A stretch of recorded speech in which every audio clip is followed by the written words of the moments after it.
Hello everyone, I wanted to talk about Resident Evil 3 today. I want to start by saying that I've been a bit out of pocket in regard to the gaming industry for many years. Probably about 8 significantly. I've still been playing my classic games and other older titles, but I can count the amount of games I've purchased on those same years in one hand. In those same years on one hand. I'm fairly certain. While I did purchase a PlayStation 4, I haven't been active since the generation before that. The point of talking about this is that I wasn't even aware that Resident Evil 2 or 3 had even been remade. That's how out of touch I've been. However, while I was out getting some items at the store the other day, I noticed Resident Evil 2 for the PlayStation 4 and took a look at it. I loved Resident Evil 2 for the PlayStation, and though the last Resident Evil I beat or played to a full extent would be Resident Evil 4 on GameCube. Even though game boxes these days don't really sell the game to you very well, I was intrigued and interested when I saw this. It was only $19.99. That's impulse range, so I picked it up. I think it was several days before I even booted it up, but I was pretty blown away. I went into this with no knowledge, hype, or expectation, aside from having played Resident Evil 2 on the PlayStation. There are complaints, of course, but on the whole, I was very impressed. This conversation is for another video, but I just wanted to lay a foundation for what it was I experienced here and why I'm talking about Resident Evil 3. Long story short, I loved the hell out of Resident Evil 2 and beat it many times thoroughly. I was hooked. After enjoying it for literal weeks, the thought began creeping into my mind that Resident Evil 3 Remake could be of interest, as I recalled seeing it right next to 2 for about the same price. I decided I had to try it, so I picked up that as well and have recently beaten it several times. Full disclosure here, I don't have the kind of history with Resident Evil 3 as I do with 2. While I did play Resident Evil 3 on various occasions, I never completed it like I had several times with Resident Evil 2 on the various scenarios. I don't have as much skin in the game, and while I have general knowledge of RE3, it might as well be blind. But we've made it this far, let's talk about Resident Evil 3. To begin, I want to say that I liked this game. It's really close to love, and perhaps if I hadn't played through the Resident Evil 2 remake, I would have enjoyed it a lot more. But that's a lot of the issue I have with the RE3 remake, is that a game came out the year before in the same franchise and got so much right. Resident Evil 3 feels unfinished for a variety of reasons, but really shines where it performs well. Anyone with a pair of eyes can see the beauty in this game, both of these games. They're absolutely gorgeous. That's a given. Presentation, sound design, and other choices in this area are truly excellent for the most part. RE2 could have used an emboldened soundtrack, but the silence also works well enough in some cases. The game is dark and the flashlight is your best friend a lot of times. Resident Evil 3, on the other hand, is fairly bright and well lit the vast majority of the time. I'm mixed on this.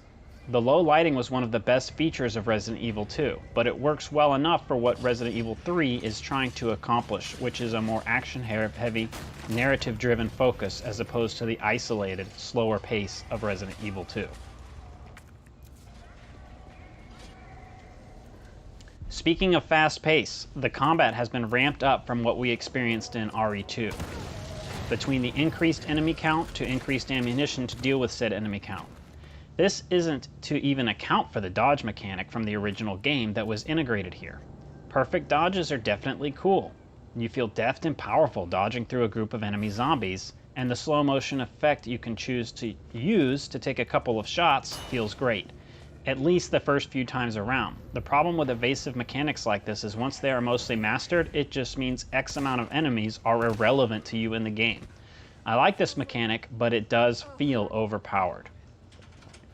This also means that some enemies, specifically bosses, are designed with this mechanic in mind. Yes, I'm talking about you, Final Nemesis fight. I don't have a problem with the bosses in this game per se, but I enjoyed the boss encounters in Resident Evil 2 much more, even if a lot of it boiled down to shoot the weak point.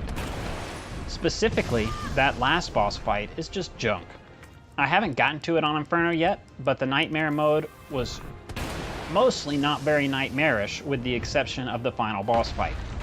Even once he was defeated, I didn't feel any real sense of accomplishment, because the only goal is to avoid the 3 or 4 hit slam down since you're stun locked to death in those cases. I still enjoy the dodge as a general mechanic, but once I became pretty effective at it, I find that I use it too much and think I prefer the more rigid movement of the second game. And yes, in case you were wondering, I'm also a fan of classic tank controls. This game also marks the return of that dreaded difficulty adjustment in real time. I don't like this. I don't need the game deciding when to become artificially easier for me. If I chose a hard difficulty, that's exactly what I want. It's absurd. This should be removed from the games altogether, or at least be an option to toggle. I do not want or need the game to decide on making enemies easier or populating helpful items upon death. I'm good with what I have, and that's why I want to play these games, to make it through. One boss fight in particular on Nightmare made this glaringly obvious to me. I died a few times on him in quick succession, but the next time his health must have been massively reduced as he died so incredibly fast, and I instantly knew why. It felt bad, cheap, and unwanted. I was disheartened to discover the manner in which this game is set up. That is to say, unlockable buffs via random achievements in-game. I like the unlockables. I don't like that they are usable in the runs, achieving high ratings, etc.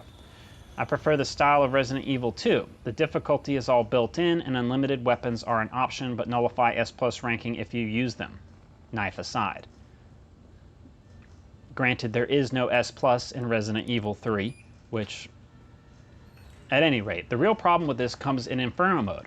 I'm not saying you absolutely need the shop items to complete it, but you'll have a hard time convincing me the harder modes weren't designed with their use in mind. It was further disheartening to find that hardcore in RE3 is at best standard equivalent in RE2. Overall, the difficulty has been toned down. Enemies die much easier in this title. While the sound design in general is excellent, there's just something about the sound effects of bullets hitting zombies combined with the visual effects that feels off. And they die far too quickly, even in Nightmare. This also brings to mind the dismemberment, or lack thereof. While you can still dismember enemies, the graphical effect of them just disappearing adds to this feeling I have at times when encountering the zombie enemies. With all of this in mind, Nightmare almost needs to be available from the start. I wish I had done my first playthrough on hardcore. It's also somewhat understandable why they removed Nemesis from the title. He's both ultra important to the story and also relatively irrelevant to the gameplay. The only time you really experience anything of what I imagine Nemesis to be like in this game is near the very beginning of the game. After that point, Nemesis is basically a cutscene driven plot device, boss battles aside. This was exceedingly disappointing to me after encountering the revitalized Mr. X in Resident Evil 2.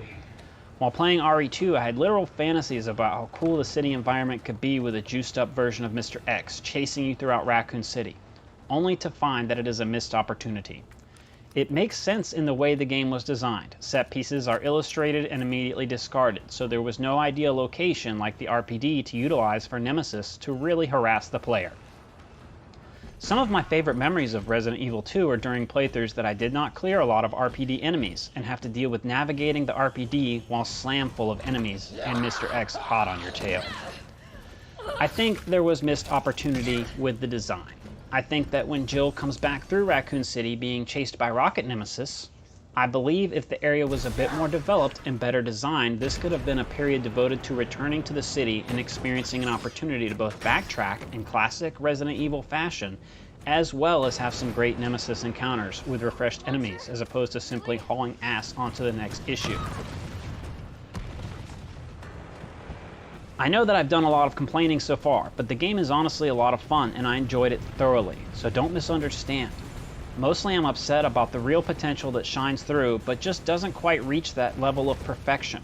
Yes, it's a shorter experience than Resident Evil 2. Yes, there is less replayability. But what it does well, it does so well. I have logged about 30 hours or so far on this game, so don't mistake the criticism for negativity. And as I said before, if Resident Evil 2 didn't exist, I would have a more positive view on this, I think. But simultaneously, I understand they are going for different things and can enjoy this game for what it is, which is an excellent game. Hopefully you've enjoyed my rambling nonsense and thoughts about this game. I wanted to do a similar video on Resident Evil 2, but honestly, what's more to say? It seems like there's plenty of praise for that on the internet, but I was surprised to find RE3 receiving a really negative response. I think some of those reasons are why, or at least they were for me. Thank you for watching, and I'll catch you on the next video. Remember to like, comment, and subscribe if you'd like to see more.